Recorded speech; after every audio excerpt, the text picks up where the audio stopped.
A new law in Washington state allows castration of teenagers without parental consent. Something that's unimaginable even 18 months ago is now the law. Jason Rantz is a Seattle radio host. He's watched this happen. In fact, he broke this story. He joins us tonight. Jason, thanks a lot for digging this up and telling us about it. So give us the outline of this law. Yeah, so it's actually a combination of 3 laws. Right now, if you're as young as 13 years old, you can start the process of gender reassignment and not have to tell your parents. Now, the first law gives 13 to 17-year-olds the right to mental health treatment without parental consent. The second law forces insurance companies to cover gender dysmorphia or so-called gender-affirming care for that same age group, 13 to 17 years old.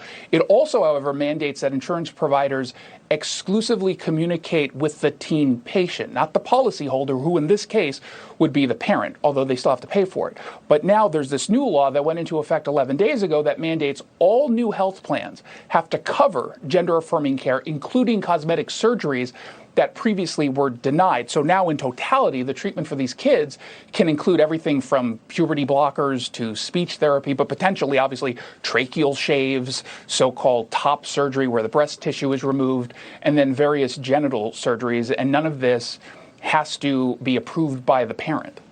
But, I mean, these are very serious medical operations with lifelong consequences that we can't understand because this is all so new. To cut parents out of the equation is really a profound statement that the state is more powerful than the parents. Absolutely. And this is nothing new. I mean, in the state of Washington, if a kid has HIV, they can get treatment without actually getting parental consent either. And the argument that's usually given is that there's the potential for someone who is transgender, who's 13, 14, 15 years old, who doesn't have the support of their parents. And if they were to be open and honest about it, it could do them serious damage. And certainly that can be the case in some instances. But in a lot of these cases, I remember being 13 or 14, 15 years old, you sometimes just feel awkward having conversations with parents, and maybe you just don't want to have that conversation.